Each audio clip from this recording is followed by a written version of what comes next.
Welcome back to the Fire Traveler. I see you've grown accustomed to the shifting nature of my voice. No longer startled by the changes that come with each tale. Good. Tonight requires the voice of someone who understands the weight of betrayal, the moment when loyalty curdles into something darker. Tonight, I speak of choices made in corridors filled with smoke and shadow, of the moment when a hunter realizes they have become the hunted.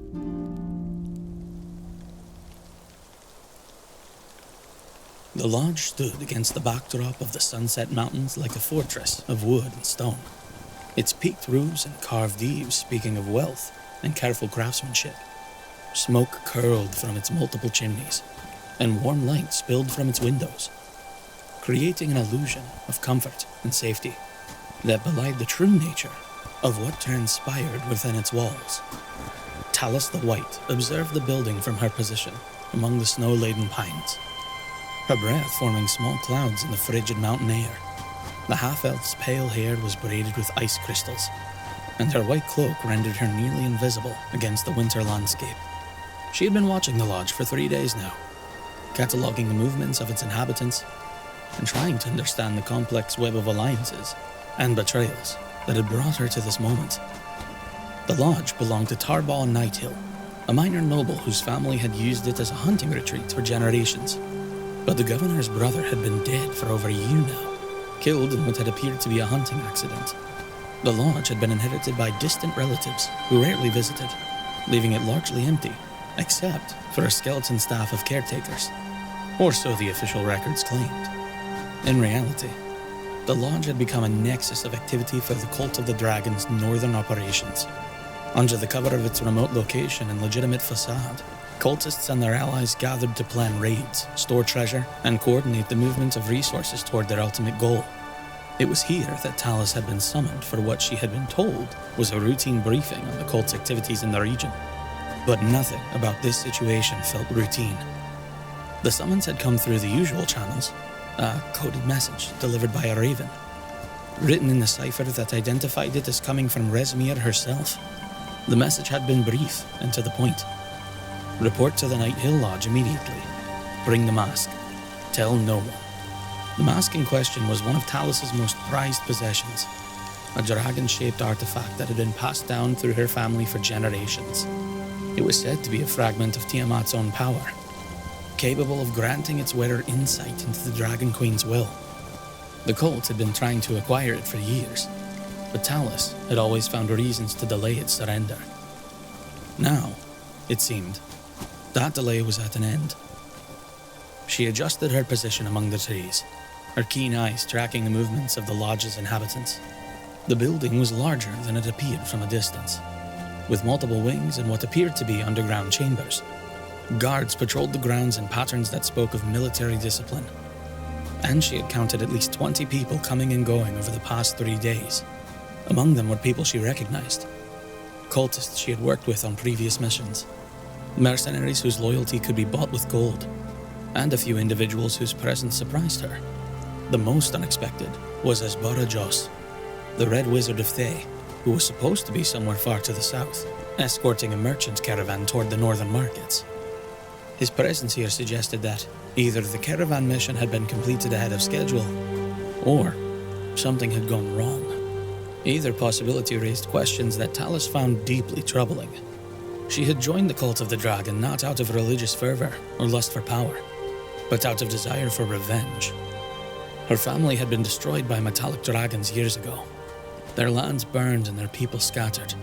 The cult had offered her a path to strike back at dragonkind, to be part of something larger than her personal vendetta. But as the years passed, she had begun to question whether the cult's goals truly aligned with her own. The resurrection of Tiamat would indeed bring about the domination of chromatic dragons, but it would also mean the destruction of much that she had come to value. The cult's methods grew more extreme with each passing season, their willingness to sacrifice innocents for their cause becoming increasingly disturbing.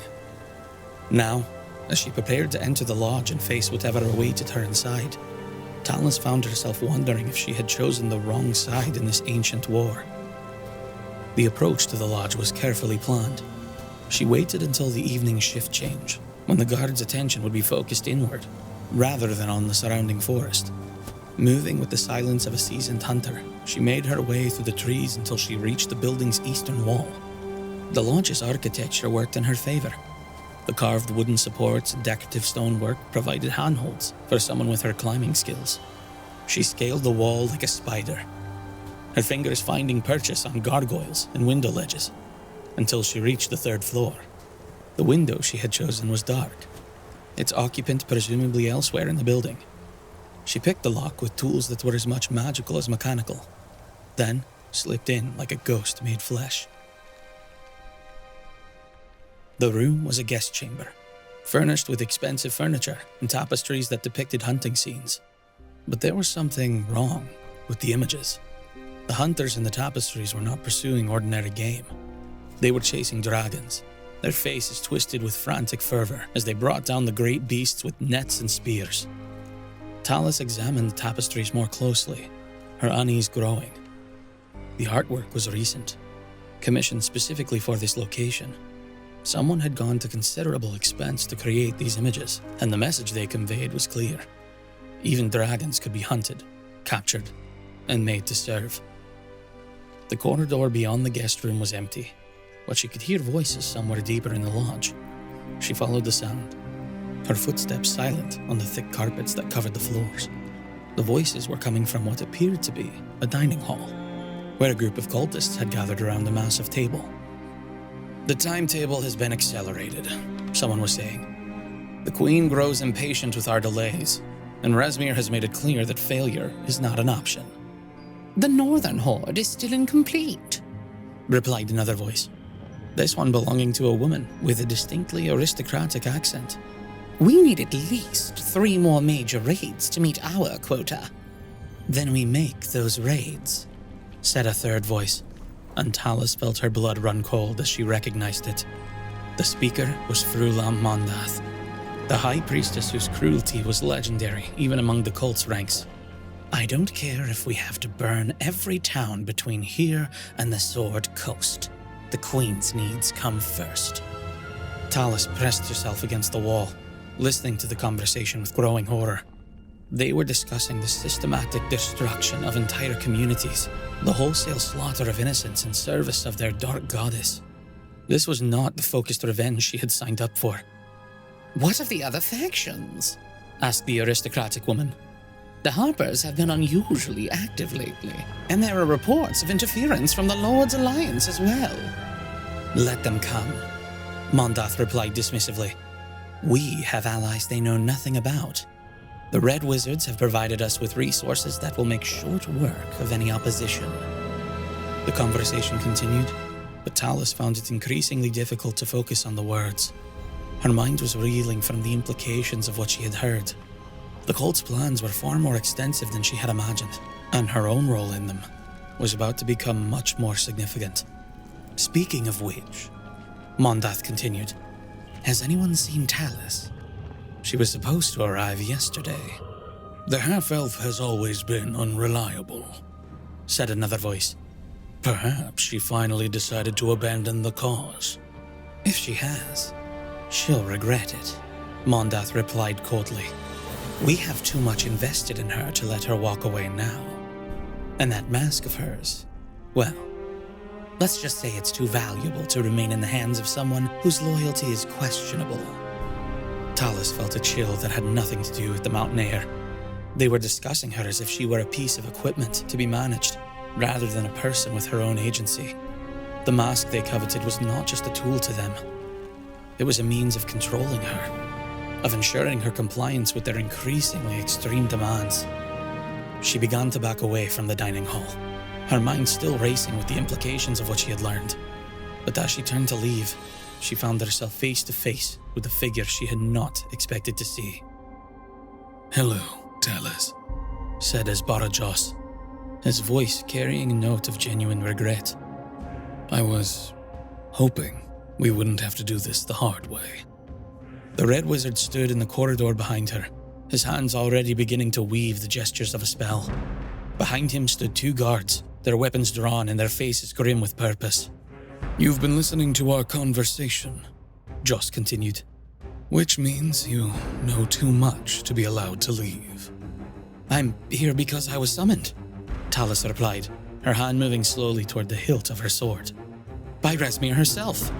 Rezmir is dead, Joss replied simply. She died 3 days ago, trying to activate a portal that would have brought the Queen's forces directly to this plane.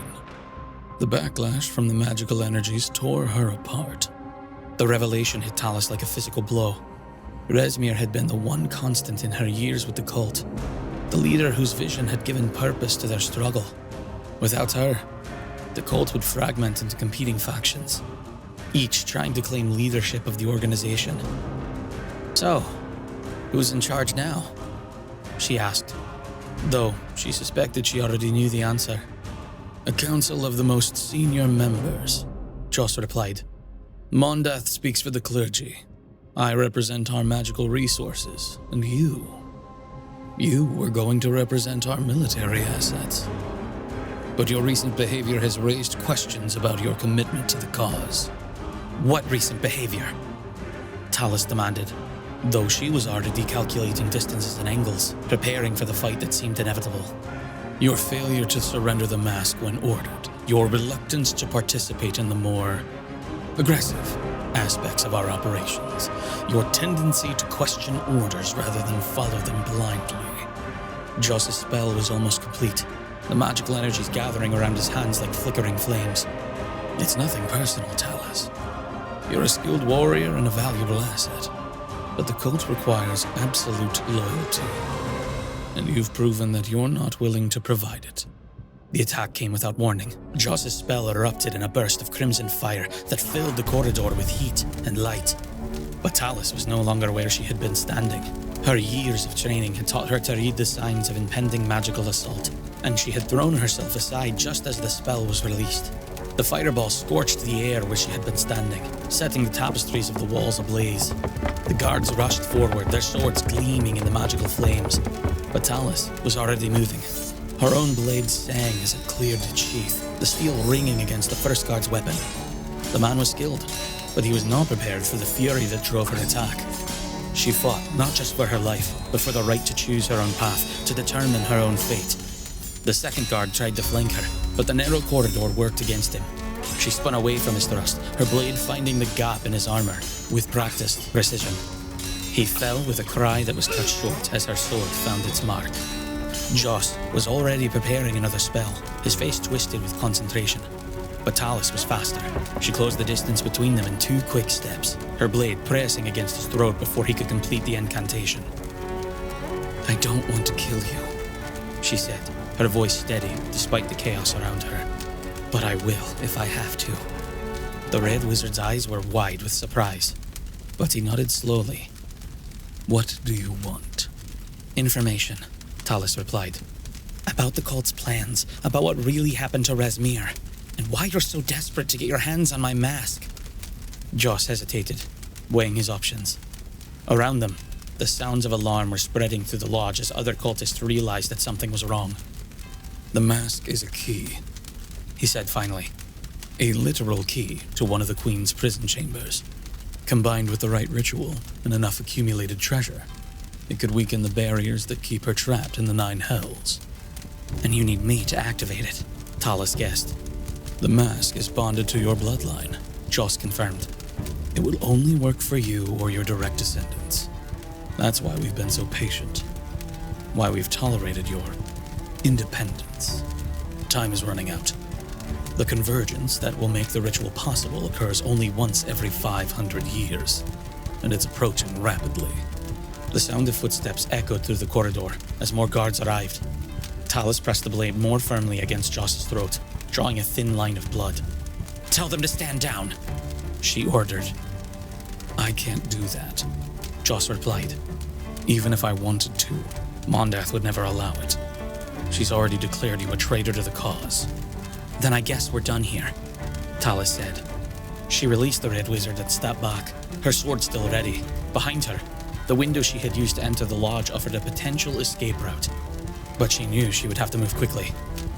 This isn't over, Joss called as she backed toward the window. The cult will find you no matter where you go, and when we do, we'll take the mask and use it to complete our mission. Maybe, Talis replied. But it won't be easy, and it won't be today. She reached the window and looked back at the Red Wizards one last time. For what it's worth, I'm sorry it came to this. I genuinely believed the cult was fighting for something worthwhile. We are, Joss said quietly. The Queen's return will bring order to chaos, purpose to a world that has lost its way. You could still be part of that future, Talis. You could still help us build something better. Not like this, she replied. Not with the blood of innocents on my hands. The window shattered as she threw herself through it, her body rolling as she hit the snow-covered ground below. Crossbow bolts whined through the air around her, but she was already moving, disappearing into the forest before the guards could get a clear shot. Behind her, the lodge blazed with activity, as cultists poured out of the building in pursuit. But Talis knew these mountains better than any of them, and she had the advantage of desperation driving her forward. As she ran through the snow-laden trees, she realized that her life had just changed forever. She was no longer a member of the Cult of the Dragon. She was their enemy, and they would never stop hunting her as long as she possessed the key to their dark ambitions. But perhaps that was for the best. Perhaps it was time to choose a different path. One that led away from revenge and towards something that might actually be worth fighting for. The forest closed around her like a protective embrace, and for the first time in years, Talis felt truly free. And so, this tale draws to a close. Though its echoes may linger in your dreams tonight, the fire burns lower now. But don't despair. I have countless more stories waiting to be shared with you. If this tale stirred something within you, if it reminded you why magic still matters in this mundane world, then please, light your own beacon. That glowing thumbs up tells the spirits of story that our fellowship grows stronger. Subscribe to join our circle permanently, and ring that notification bell so you'll know the moment I return with new chronicles. The fire burns brightest when more souls gather around it, wouldn't you agree? Now if that's the case, share this tale with another weary soul who needs it, reminding them that adventure still exists. Tag a friend who would appreciate a good story by the fire. The more who believe, the more real these worlds become. And if you're new to our hearth, explore the playlist of chronicles that I've gathered. Tales of heroes and villains, love and loss, magic and mystery, each one carefully chosen for souls like yours. Until the fire calls us together again, may your own adventures be worthy of legend. And may you never lose the wonder that brought you here tonight. Travel or sleep well, brave soul. The long rest awaits your return.